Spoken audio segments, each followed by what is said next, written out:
He's already has his own presidential seal, as you know, Mr. Speaker. He has decided there'll be no more TVs in the Lincoln bedroom because people ought to be reading the Gettysburg Address. He's going to replace that bowling alley with a basketball court. And he did say in front of the Democratic caucus, listen to this closely. He said, "This is the moment, as Nancy Pelosi noted, that the world is waiting for. I have become a symbol of the possibility of America returning to our best traditions." Is he losing it? No, I think this is a guy who's fairly young, who has suddenly burst. And I had a little bit of this experience when I became Speaker of the House. Is Barack Obama playing the race card? The McCain campaign sure thinks so. They're the men who served with John Kerry in Vietnam. And remember those guys? The men who rocked the 2004 campaign with the Swift Boat ads? They have come forward to talk about the John Kerry they know. Well, they now have their sights on Obama. I wrote strongly about that. And he's here for an exclusive interview. 3 separate stops on the campaign trail yesterday, all saying something very similar, but the bottom line is, what they're going to do, they're going to try and make you afraid of me. He's not patriotic. He's got a funny name. He doesn't look like those other presidents on dollar bills. Is this playing the race card from the bottom of the deck? No, I don't think so. I think that this is Barack Obama at his most narcissistic openness. If you go back and read his speech in Berlin last week. Why don't you think that this was about the race card? He said he'd made a similar comment back in Jacksonville in June where he said, "Oh, and that I mentioned he's black." Now, Bill Clinton had said in the nominating process that they played the race card against him. Now John McCain is saying it because they're bringing it up. Let me roll that tape. This was Bill Clinton in a radio interview. Thing about him inherently, Let me tell you how Reagan would have said it. Okay. Reagan would have said, "Our campaign that we together have put it to, our campaign, we have created a symbol of hope." He didn't say that. And in fact, bring down prices pretty fast. Mr. Speaker, I played this often on the radio today. You referred to it a number of times. I don't think we've got more reaction because a lot of my radio listeners and viewers of Hannity and Colmes have signed up to Drill Here, Drill Now, Pay Less. Here is Barack Obama's plan to lower gas prices in his own words. Senator McCain, you let me and my kids down. From the very beginning, I told him this is a principled guy. So when you said you were going to help make driving affordable again, I believed you.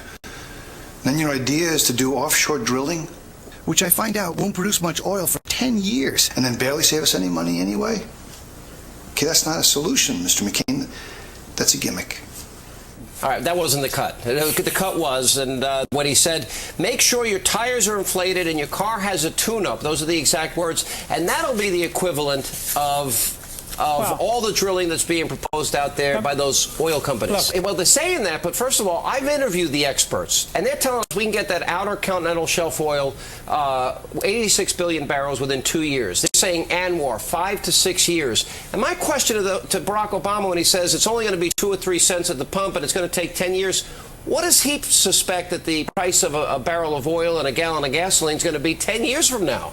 Yeah, but in the hybrid, I've got a Chevy Tahoe hybrid I've been driving, big SUV, right. 21 miles per gallon in the city, and this is just the beginning of the new technology that's out there. Right. All right, let me ask you this. I want a broader picture.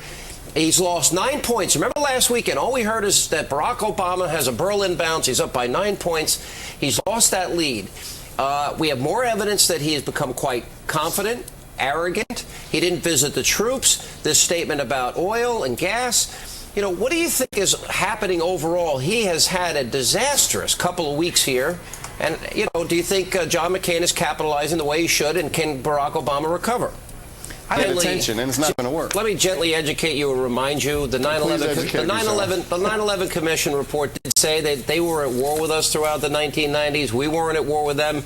I'll remind you of what happened on 9/11. That's why we're at war. I'll remind you that the circumstances were set up because of people like Bill Clinton, etc. But I want to point out one other thing here. Barack Obama has a friend. His name is Ludacris, a guy that uses the F word, the B word, talks about hoes and and B's, et cetera, on a regular basis. Comes out with this album. And we've discovered that, let's see, Ludacris did a fundraiser for Barack Obama in 2007. They met numerous times in Chicago together. He once called Ludacris a great talent. Is this just another one of those radical associates of Barack Obama that he's going to throw overboard now that it's come to public knowledge? That uses misogynistic language, Senator Santorum, that refers to women in the most vile of ways. He did let this guy do a fundraiser for him. He did call this man who uses this vile language a great talent.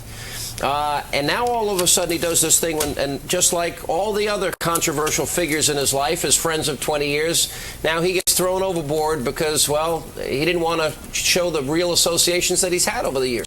He's not useful anymore.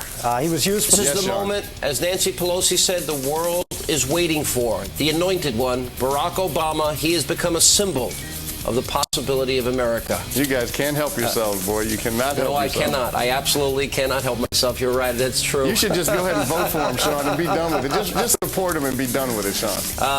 Well, if you haven't noticed, in the latest poll, he's lost 8 points in 5 days. We check in now with Kenya to his dealings with, well, Bill Ayers, the unrepentant terrorist. The author aims to expose what he says is the real Obama. Joining us now in an exclusive interview is the author of The Obama Nation, Leftist Politics and the Cult of Personality. Dr. Jerome Corsi is with us. Welcome back. Thank you, Sean. Great 4 to be years back. ago, 2004, you and John O'Neill launched right here on this show, That's your first TV interview. Correct. Unfit for Command. The Swift Boat Vets for Truth. That's right. It was our first television interview, and our first radio also was with you in the afternoon, just as today. And I warned you then, and I'm going to warn you now. All these leftists out there, you know, are going to do what they did the last time and attack you for daring to examine his record. You're ready? I'm ready. And, you know, Sean, is a picture that you're painting of a radical leftist, socialist, a guy that believes in redistribution, that has basically, these views have been shaped and formed from his youth. That's right, including being a Saul Alinsky organizer. And Saul Alinsky was a radical leftist organizer who said that his goal was redistribution of wealth from the haves to the have-nots. We have. About the radical associations.